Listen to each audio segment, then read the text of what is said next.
So, this presentation will include the past of what Ebonics is, what prescriptive versus descriptive is, an analysis on a study that was done in 2015 in the Oakland Resolution. So, first, we have to describe what Ebonics is. It's a mix of two words, which is ebony and phonics. Now, ebony is what's known as the word black, and then phonics is known as the word sounds. So whenever you put it together, it's known as black sounds. So we're going to go into history a little. In the 1600s, as stated by Charles Black, black language was created due to the effects of slavery and the slave trade. So they had to try and connect with the slaves and the slave traders. Now this created what we call a pidgin language. This is what is known as a second-hand language that is derived from usually two different communities trying to communicate with each other. And they create two separate languages.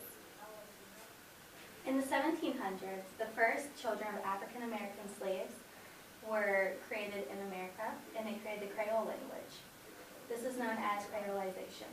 Now that is whenever the primary language, the pidgin language is now the primary language. So, this was stated by SEPA, by Lancaster University. The Bible is actually an example of this. In 1937, Robert Williams spoke at the Cognitive Language Development of a Black Child in St. Louis. He worked on changing the term from a negative connotation, which would be Negro language or Black language, to a positive connotation, which would be the word Ebonics, to help describe Black culture, diversity, and just the language in general. So, to help explain this, I used the lyrics from Notorious B.I.G.'s rap song, Warning. I got this from A2ZLyrics.com.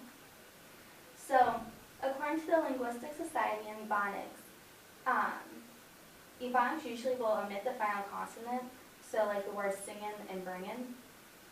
Also, they will drop the T and make it a TH sound, and make it an F. So example, wit. Also, the pronunciation of long Y's are replaced of the sound like ah, so for my it'd be ma. It is also usual for Ebonics to present, to omit the present tenses of is and are. So, prescriptivists and descriptivists argue two different ways.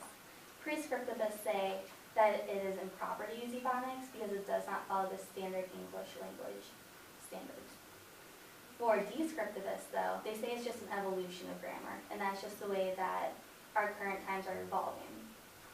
So this has led to serious debates, though, for example, the Oakland School Board in California.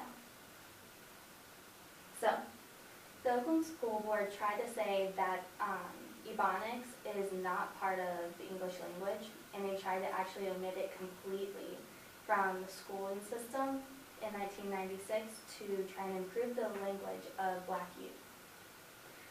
So, this policy was passed, and it stated that the state recognizes Ebonics as not a dialect of English.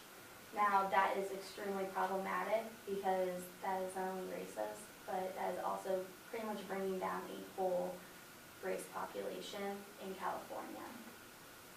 So, that was also stated by the Journal of English Linguistics. But the resolution is that California finally recognized what they were doing is extremely wrong, and they mandated that Ebonics has to be used in the core, in all core languages.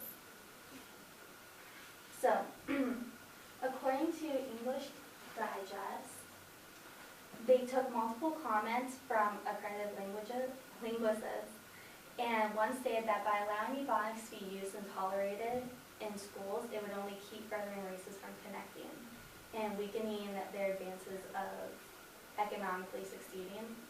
So that is why the biggest controversy is happening.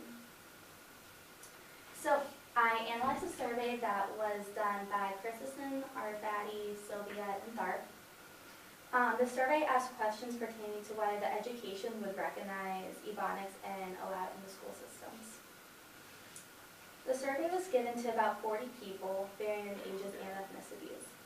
It asked 10 questions, but we only focused on a few. So the first question was, should Ebonics be corrected and discouraged in schools? As you can see, the overwhelming majority said no.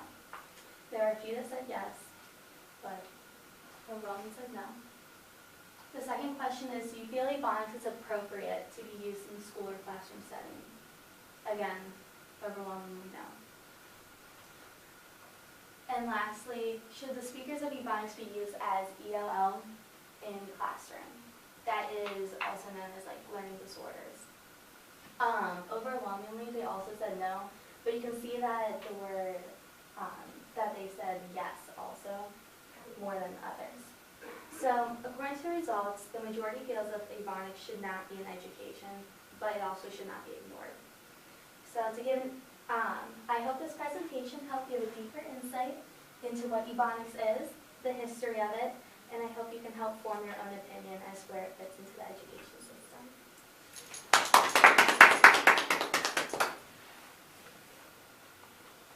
Yep. You need to see my references. Sure. Very funny. Nice.